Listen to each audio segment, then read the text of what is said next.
With the 2025 season being over, a lot of guys played really well this year, and some guys are going into the 2026 free agency market looking for a new contract, whether it's with their current team or with a new team that can give them fresh bills, fresh dollars, a fresh start.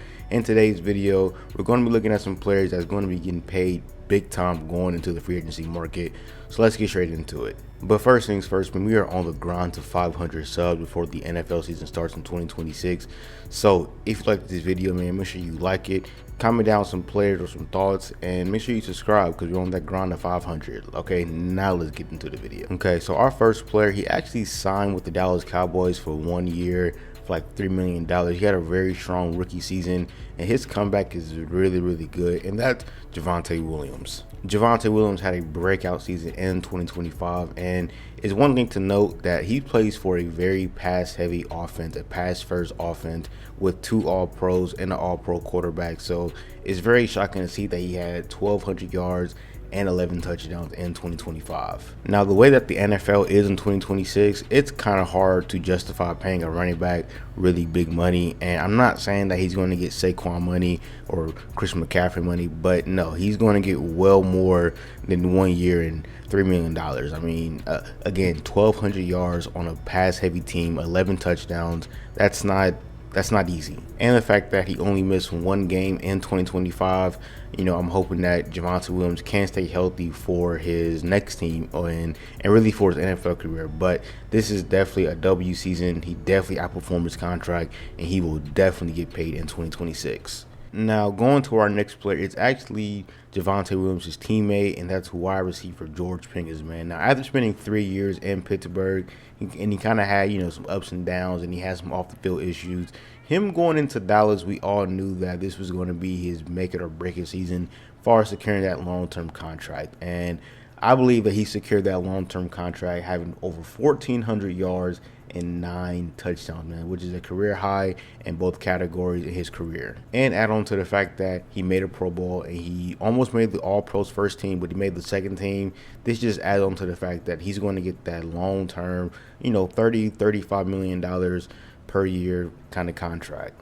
But I will say this, George Pickens is not a true #1 receiver. He's not a CeeDee Lamb. He's not a Justin Jefferson. He's not a Jamar Chase. He is a very good #2 receiver, and I love seeing him in that role as #2. Now, yes, he did at times look like a true #1, but on a consistent basis, I just see George Pickens as a high-tier #2 receiver. That's just me, but I'm not mad. If George Pickens can get that 30, 35, maybe $40 million a year, bro, get that. Secure that, please. But from the standpoint of a team, I do see him just as a high-tier #2 receiver. All right, so for our next player, we head down to Jacksonville, Florida, and this 4th-year player, he broke out this year. He made his All-Pro team. He was his first All-Pro team, and that's middle linebacker Devin Lloyd, man. Now coming out of Utah, I actually love Devin Lloyd as a prospect. I did think that he was going to be a really good NFL player, but him being a little bit older and he had some things to work on like zone coverage. He did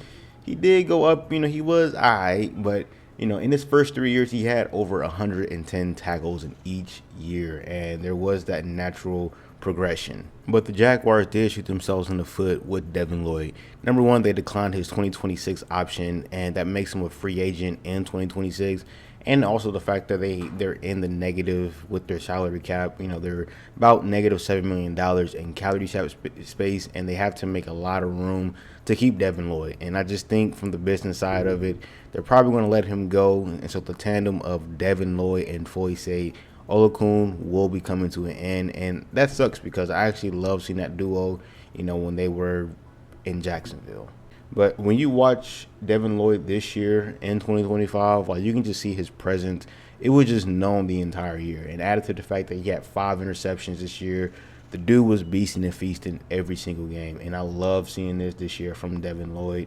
He had only 81 total tackles. He missed 2 games. He also had a sack and a half. But again, when you watch Devin Lloyd this year, everything was just being put together. His impact on the game, which is very significant. Staying on the defense side of the ball, we're going up to Chicago to talk about the NFL's interception leader in Kevin Byard. Now, I'm a bit questionable about Kevin Byard, mainly because of his age. He's 32 years old. He'll be 33 for the 2026 season. And, nobody's going to pay a 36-year-old safety top dollars to be on the roster. So I'm a bit questionable. But him on a contract year, I do expect him to get another contract from the Bears, or at least from somebody that needs a safety, a covered safety at that. But very similar to the Jacksonville Jaguars, the Chicago Bears are under the salary cap by $9 million. And when they cut some fat, when they cut some players and they, let some guys go and they get themselves, back over the salary cap, do they really want to bring back a 32-year-old safety in year 10 going on year 11 back on their roster? And I don't think they would do that from a business standpoint. But Kevin Byard had 7 interceptions this past season, and on a really good Chicago Bears team, he was a pivotal piece of that Bears team, making a really good playoff run, going to the division round, losing to the Rams. It would have been nice to see them play versus the Seahawks, but he kind of resurrected himself these past 2 seasons, and really just in 2025, the dude was balling out. He also had 8 pass deflections. Again, really good safety, 93 tackles, bruh. He's definitely going to get himself somehow, some way, another contract. For our next player, he actually was a former first-round pick, and he did pretty bad his first 40 years, but very similar to Kevin Byard, he resurrected his career in Las Vegas, and that's cornerback Eric Stokes. Now, we all know the top-tier corners, PS2, Gonzo, Denzel Ward, but somehow, some way, if you look up who gave up the most or the least amount of yards, Eric Stokes is in that mix with 329 total yards given up on 60 targets.